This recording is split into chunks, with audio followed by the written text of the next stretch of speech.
Whether you are in the early stages of investing, getting ready to retire, or planning your estate, you need a financial planner who will guide you on a clear path with honesty and transparency. Shoreline Wealth Management provides clarity through the complexity. Shoreline's system is straightforward. They will understand your financial circumstances, identify goals, analyze current plans, and customize a path to position you to reach your goals. Shoreline Wealth Management is your financial anchor. Visit shorelinewealth.com for more information today. Shorelinewealth.com. Securities offered through LPL Financial, member FINRA SIPC.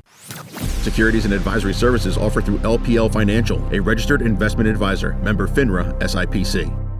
Welcome to the Financial Wake-Up Call podcast with Dave Crossan. I am Vin Ebenau, here to introduce the big man here on the Financial Podcast as we get going through the spring season and all kinds of financial challenges and discussions. And feel free to email shorttime@townsquaremedia.com. Those emails will go to Dave, and he'll be able to review your questions and challenges. Different ideas. And, also, you got to stay tuned to the rest of the podcast here. You got to stay tuned all the way to the end. There you go. And Dave will give you the big secret, how to reach out to him at Shoreline Wealth Management. Dave, what's on the menu for today's podcast? Okay, the financial menu, if you will. Thank you very much. I'm getting hungry. Oh, there you go. Well, it's funny, Vin. During the week, I receive a lot of phone calls from people that listen to the radio show as well as listen to the podcast.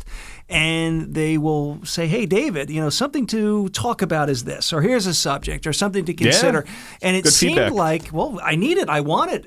This show, this podcast is all about different ideas, different subjects that people want to discuss. Or at the end of the day, Vin, I'm never pounding the desk and saying this has to be this way. That's not your style. No, it's all about putting out different ideas, something to consider. Maybe Vin, the light bulb moment, okay? That aha moment. That's what we want. So that you can lean on your financial advisor. And for your investments, or it could be your CPA for any tax issues, or your estate planning attorney for your estate plan and different items that you would discuss with that individual.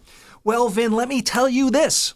All right. This week, there were a lot of people that wanted to discuss different estate planning documents. Oh, there you go. And the big one that we discussed, we talked about a lot of different ones. And again, I'm not an attorney, so of course I would lean on an estate planning attorney to have that conversation. That individual or that firm would be the ones that would write up these documents and prepare these documents.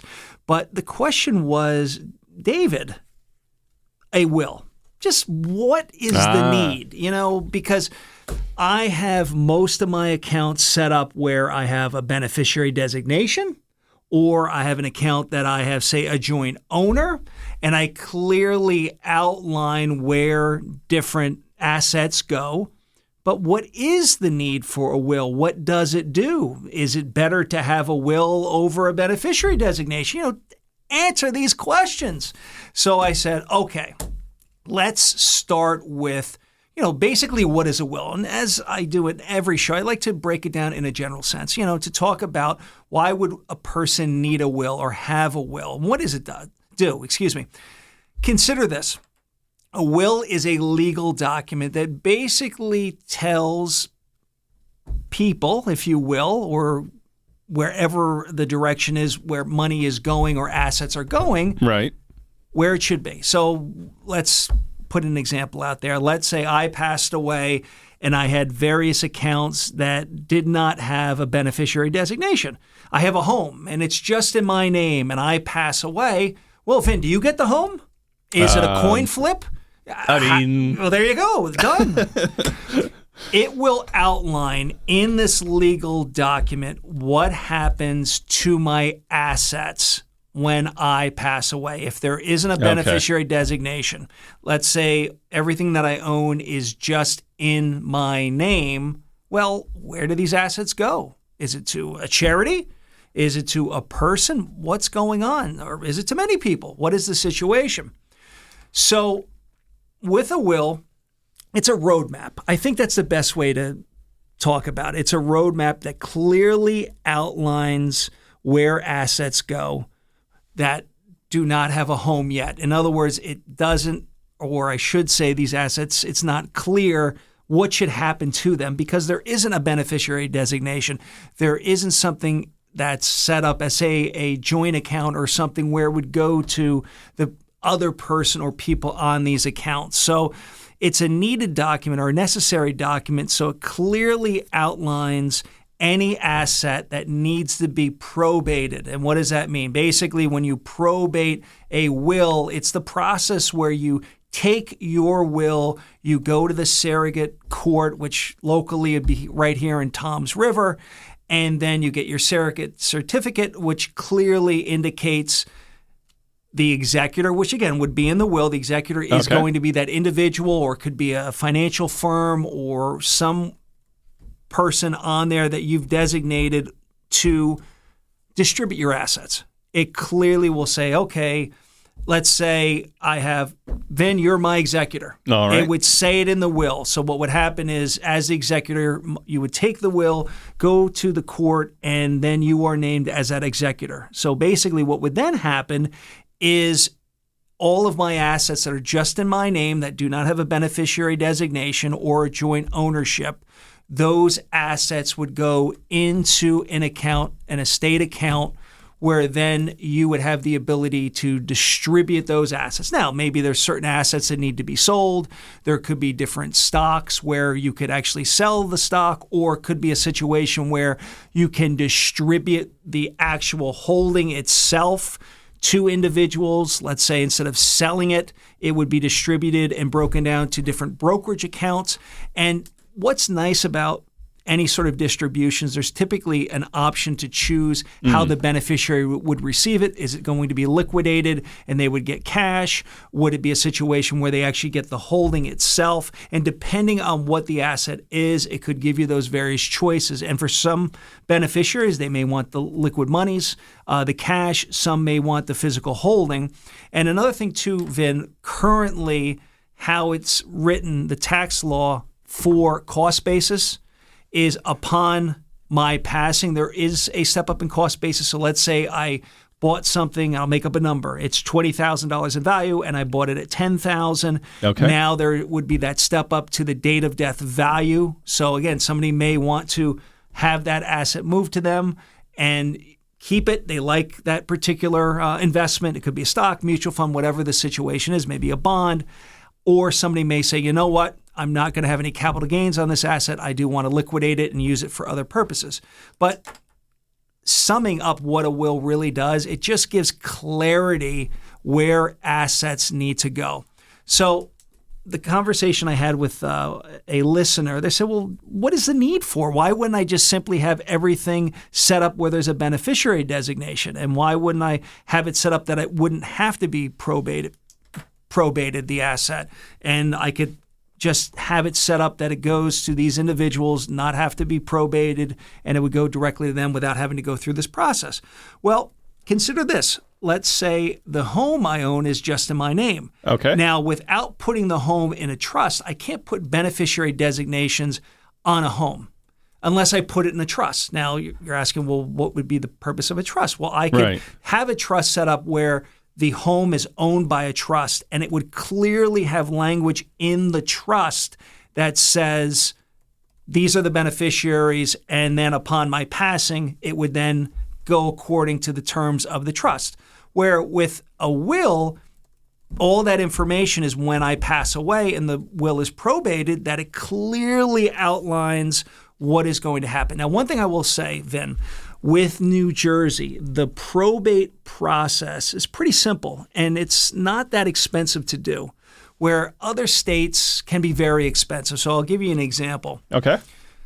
California and Florida are two states that it can be a lot of time to probate an asset and go through that whole procedure, if you will, or that time frame can be, a year, 2 years. It can be a long time to get an asset from the person who passed away to the beneficiary. It can be also very expensive. So what I see a lot of people do when they have, say, a home in Florida or California is they have that asset, that holding in a trust. So when they pass away, that house, that home does not have to go through the probate process. And it clearly goes to, say, their children or whoever they decide that asset should go to. Okay. Now, with New Jersey, like I was mentioning before, it's a pretty simple process and it's pretty quick. So for a lot of people thinking, well, I must have these assets set up so it avoids probate. That could be a beneficiary designation on an account or in a trust. Being that it is pretty simple and pretty quick to do and it doesn't cost a lot of money to do it, it's not as necessary as some other states. So I want to put that out there. And like I mentioned before, for a home, let's just say the house is in my name. Unless I change the title of the home, you're not necessarily putting on beneficiary designations on that account, if you will, or I should say the home in this particular situation. So the will would basically outline what exactly needs to happen. Okay. Now, here is another reason why a will would make sense. So rather than, let's say, doing a distribution and having it set up that a beneficiary designation says I'm splitting it between, say, 4 of my children, okay? Now, with having a will, I may have certain trusts that will be established when I pass. So like a spendthrift trust, what that basically means is upon my passing, in the will has language that certain assets could go in a spendthrift trust. And what does that do? It basically can be set up that a distribution can be set up over time rather than a lump sum. Because I have a lot of conversations with clients that their concern is they have 4 children, but one of their children is not so good with money. And the concern is if they get a lump sum, then they're going to go through that money. Where in a will, there can be language that set up that trust will be established upon their passing. So again, if it was a situation where I had it as a beneficiary designation and not go through the will, well, the problem is it would go directly to that individual and not be done according to how I want it to be done over time gradually. Also, there are situations where maybe I want to make sure assets go into a special needs trust. Maybe I have a child or grandchild that qualifies for federal or state funding, where if I would have had a direct beneficiary designation, it could disqualify them because of these assets going directly to them, where if I have it set up in the will that there is language to properly set up a special needs trust so that it wouldn't disqualify and the funding is there for that child. That's a big one. And for a lot of people, they don't understand if there is a direct designation to a child or to an individual that has special needs and gets funding federally or from the state. Another one too, maybe somebody qualifies for Medicaid. And what you've done here is by giving them a direct payment, they could be disqualified from the funding that they're getting. So there's a lot of ways to look at this. But again, in a will, there could be clear language in there that these types of trusts are established upon your passing. That would be another reason why you would want these assets to go through a will so that it follows that path. Now, I get this question a lot from people, and they would say to me, well, David, I have a power of attorney for my parents. Why would it be any different upon their passing that I would use that power of attorney to do the necessary distributions and have it set up in a way that upon their passing, I'll just take care of it for the beneficiaries? Well, let me tell you this as I take a sip of water.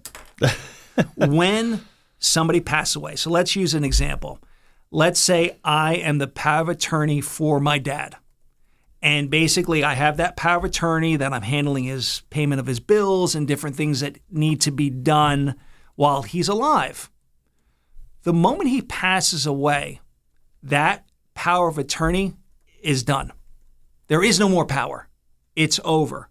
And for a lot of people, they don't understand. They're thinking, well, it clearly outlines I can handle the financial affairs and different transactions for my dad or for my mom. Okay. What does it matter if they've passed away? Why can't I continue handling their accounts and the different things that need to be done? Well, unfortunately, when somebody passes away And again, the example I utilize is I'm the power of attorney for my dad's accounts, and I'm handling his financial affairs and different things that need to be done.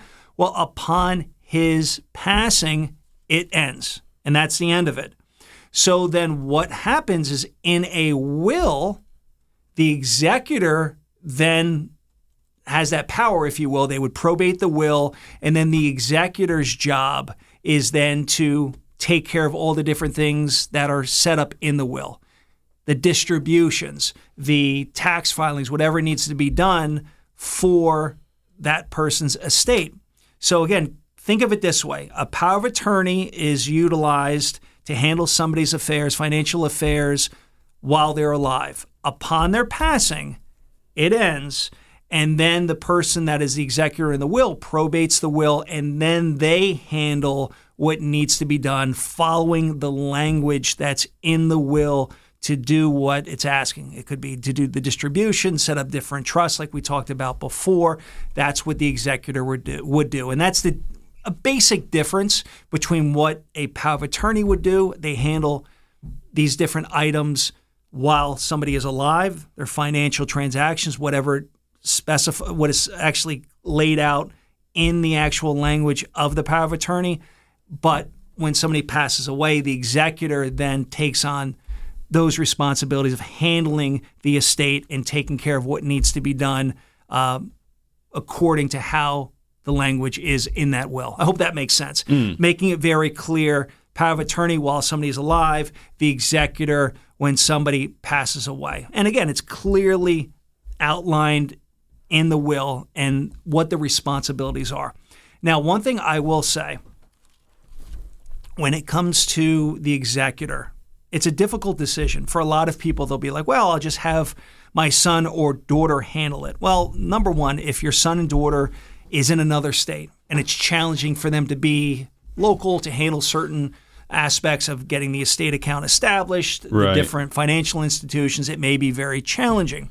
Also, too, if there's other children, it could be a problem. You know, it may be a situation where the other children are challenging what the executor is doing and saying, well, this isn't what mom and dad wanted, even though it says that, well, it should be this way or that way. So it can unfortunately create some fighting within a family.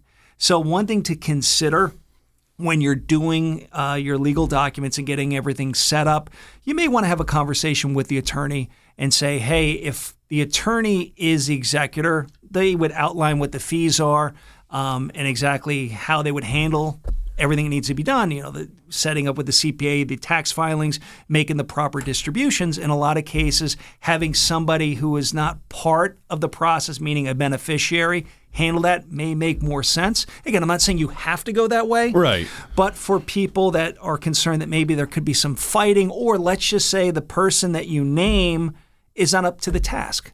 Either they don't want to do it, they don't have the time to do it, or they just don't understand what needs to be done. That could be very stressful. Sure. So in my opinion, make sure whoever you name as that executor, that they're aware of it. They're comfortable with it. They know exactly what needs to be done. And, you know, of course, at Shoreline, we can send out an itemized list of different responsibilities that an executor has. So they get a good feel of what they're up against, so to speak. You know, again, I'm not trying to talk anybody out of taking it on, but in some cases, and especially if your children are out of state and it may be challenging to get the work done, to maybe consider either a financial institution or an attorney to handle the role of the executor. Okay, and then of course, same thing, if there's trusts that are going to be established in the will upon your passing, maybe consider having somebody not related to the situation act as the trustee. Because think of it this way, Vin. Let's say you are in charge of a spendthrift trust that needs to be established for one of your brothers or sisters. And in that language, you're paying the money out gradually, where all the other beneficiaries got the money as a lump sum. Okay. That could be challenging. Think of it this way. Here you are setting it up that they're getting a certain amount per month, and they may be like, Vin, hey, all the rest of us all got, our sisters, our brothers got a lump sum. What's going on here? So that can be very challenging. So again, if you had somebody handle it that wasn't related to the situation, and again, I'm just pointing out maybe an attorney or a financial institution that may be a better fit. And again, the clear thing to do with any of that is just to have the conversation. They can outline the fees involved, and it's clear that they have to stay within a certain fee structure for whatever work that needs to be done. But there it is. Anyway, Vin, I just wanted to have this conversation. It was a good conversation I had with some listeners about a will, and to kind of break it down and have them understand what is the need, why would somebody not just simply have beneficiaries outlined clearly and just avoid the whole probate process. I just wanted to give a couple examples where a will did make sense to provide clarity on assets that didn't have a beneficiary designation or wasn't a joint ownership on the account, and also to the ability within the will to have certain trusts established when you pass away for the different items that we talked about or circumstances. And there it is. There it is. There it is. That's the bottom of the menu. It's my entire routine on what a will is and the different needs for it. How do you like that? I like them apples. Okay. Yeah, all right, fair enough. For those who want to do, figure out the best option for making decisions on wills and who needs to be involved and how within the family and so forth, how can people get in touch with you, Dave, at Shoreline Wealth Management? Well, I certainly appreciate that. Phone number, main office number is 732-902-7880. Of course, visit us at shorelinewealth.com. And we have offices locally in Manchester and Manahawkin. It's springtime. Take a drive. Pay us a visit. Crack the windows in your vehicle. And keep reaching out about different ideas and different topics to discuss. I love it. Whether you got questions or comments, concerns, you're thinking of something that has affected you, you know what? Probably affects a lot of other people too. So bring it to Dave's attention and we'll help get the word out. One last thought is I really enjoy speaking with our listeners, people who, check out the podcasts and just putting ideas out there so they are in a better position when they are talking about the example of a will or different things that may be going on, that they have more clarity so they can make the best possible position. Because I understand for people listening, I may never meet them. They may simply be listening to this, and for them to have information that puts them in a better spot to make that final decision for themselves or their family, I'm all about it, and I enjoy it very much. There it is. It's good stuff, Dave. Thank you. This is the conclusion of the latest and greatest edition of the Financial Wake Up Call podcast with Dave Crossan. Dave, good stuff as always, and everybody reach out to Dave with any comments, questions, concerns, and Dave will relay that financial advice back onto you and your family and friends.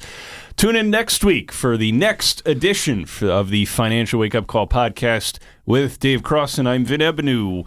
Take care, everybody. The opinions voiced in this podcast are for general information only and are not intended to provide specific advice or recommendations for any individual. This information is not intended to be a substitute for individualized legal advice. Please consult your legal advisor regarding your specific situation. Securities and advisory services offered through LPL Financial, a registered investment advisor, member FINRA, SIPC. Let's face it, investment concepts and financial planning can be very intimidating and confusing. Shoreline Wealth Management addresses that feeling head on. Their goal is to educate you while offering financial advice without buzzwords and jargon. Shoreline includes you in the process and makes you comfortable every step of the way on your path to financial freedom. Shoreline Wealth Management is your financial anchor. Visit shorelinewealth.com for more information today. Shoreline Wealth Management, with offices in Manchester and Manahawkin. Securities offered through LPL Financial, member FINRA, SIPC. Whether you're in the early stages of investing, getting ready to retire, or planning your estate, you need a financial planner who will guide you on a clear path with honesty and transparency. Shoreline Wealth Management provides clarity through the complexity with offices in Manchester and Manahawkin. Shoreline Wealth Management is your financial anchor. Visit shorelinewealth.com for more information and start your financial journey with comfort and security today. shorelinewealth.com. Securities offered through LPL Financial, member FINRA, SIPC.